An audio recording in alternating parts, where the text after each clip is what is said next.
Today I'm going to be trying out a paint by numbers kit. I've been doing a lot of watercolor painting lately, so I thought it would be fun to try something different. So for this video, I'm going to unbox my paint by numbers kit, do the painting, and then at the end of the video I will tell you how long it took to complete, what I liked or didn't like about the experience, if I'd do another one, and if I'd recommend this paint by numbers kit or not. The kit that I got is from Craft Ease. Their website talks a lot about using painting to relax and de-stress, and I really liked that. Their paintings are all submitted by artists, and there were lots of amazing designs to choose from. Here's the design that I chose. I got the full kit option, which comes with the canvas pre-attached to a wooden frame. This upgraded version of the kit also comes with an additional set of paintbrushes in lots of different shapes and sizes.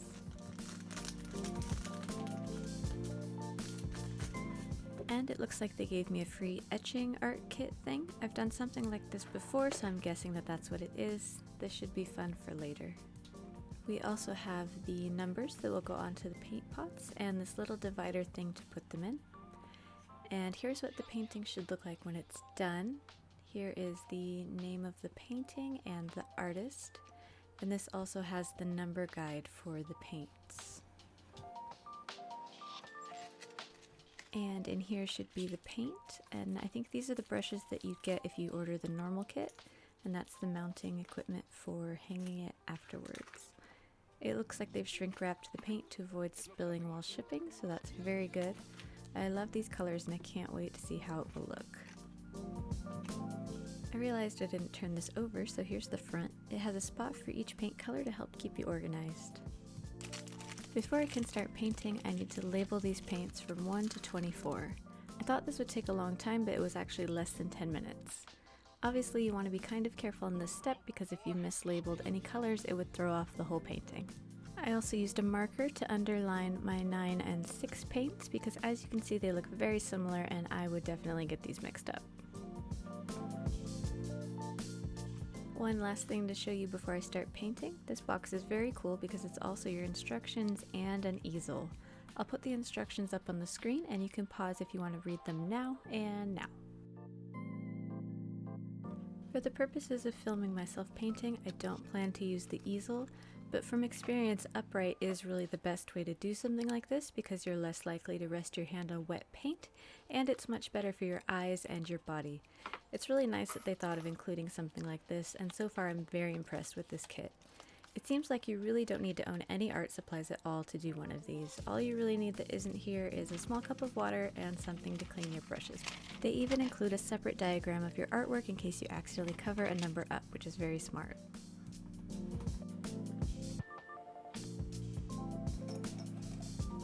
I decided to start with the largest and lightest section of color like the instructions said, so that was white.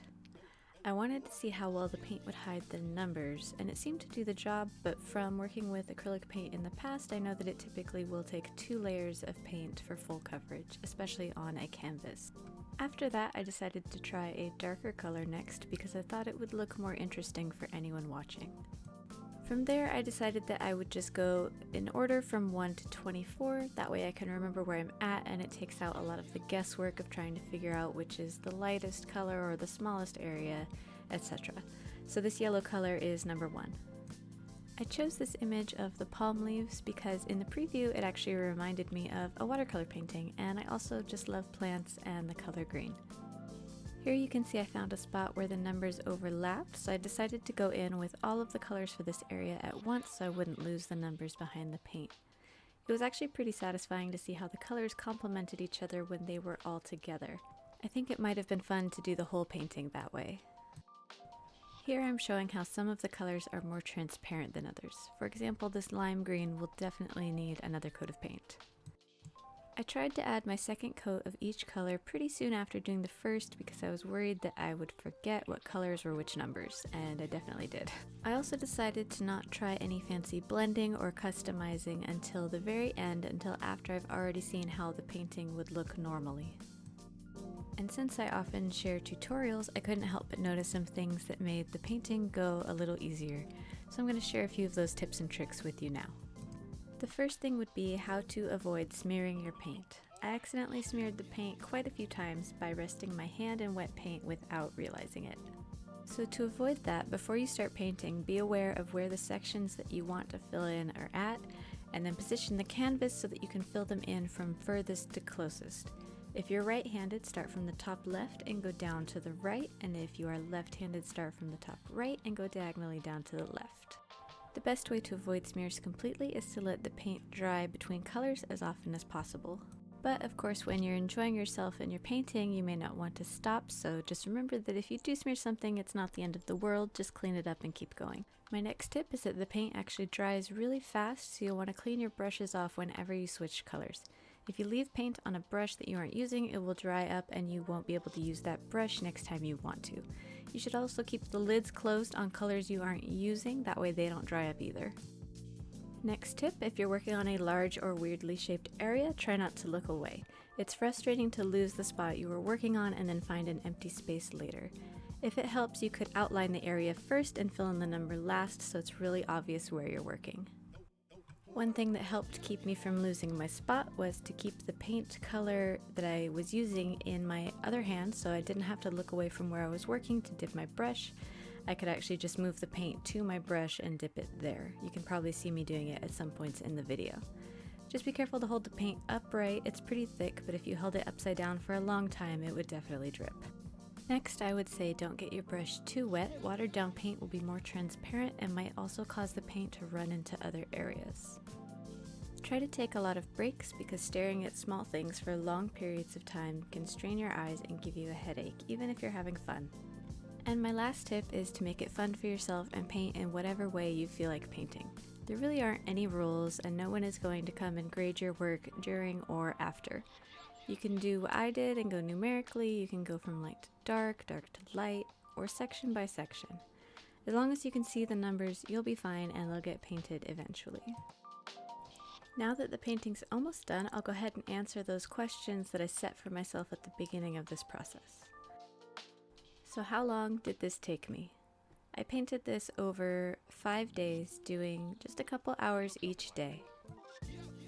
Filming the process takes extra time for adjusting the camera angles and such, so I'm estimating that the painting itself took between 10 and 14 hours total. Next, I want to talk about what I liked or didn't like about the experience. Starting out by having to label the colors felt a little bit tedious, but it wasn't terrible and I can understand why it's easier for them to do it that way. For the painting itself, some of the number placements were a little bit odd. For example, the numbers would be clustered so closely together that you couldn't often tell which number was which, but the diagram that they included helped a lot with that. As I mentioned earlier, I'm very impressed with everything that came with this kit. The brushes are really nice and I didn't have any problems with them. I would say the ones I used most are the smallest sizes and the large square brushes. The paint was also much smoother than I thought it would be. When I was a kid, paint that came with art kits like this was often kind of thick and chalky, but this is really nice and spreadable. I was also a little worried that I would run out of paint, but in the end I actually ended up kind of globbing it on almost to create kind of an oil painted effect. And as you can see, I'm using that diagram to fill in all the spots I found at the end that were left blank. And here's the finished painting. To answer the question of would I do another one of these, definitely. While I was doing this one, I was already thinking about doing another one and what I'd do differently and what type of image I'd want to get. And since this is going up on my wall, I decided to customize it with some gold paint.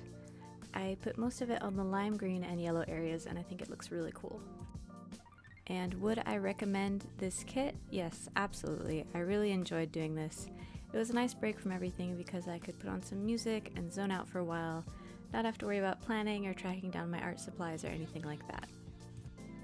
It was kind of like doing a puzzle. At first you feel a little overwhelmed because you can't see what it will look like, but as you keep on adding pieces, you see it coming together and it's very, very satisfying. The links to this product are in the description below, and it is an affiliate link, so I'll get a small percentage of the sale, which helps to support my channel, so thank you if you decide to check that out. They have pieces by tons of different artists and even some photographers if you want to get super realistic with it. I would definitely recommend something like this as a treat for yourself if you've been kind of stressed out lately, or if you need a gift for someone who could use more chill time.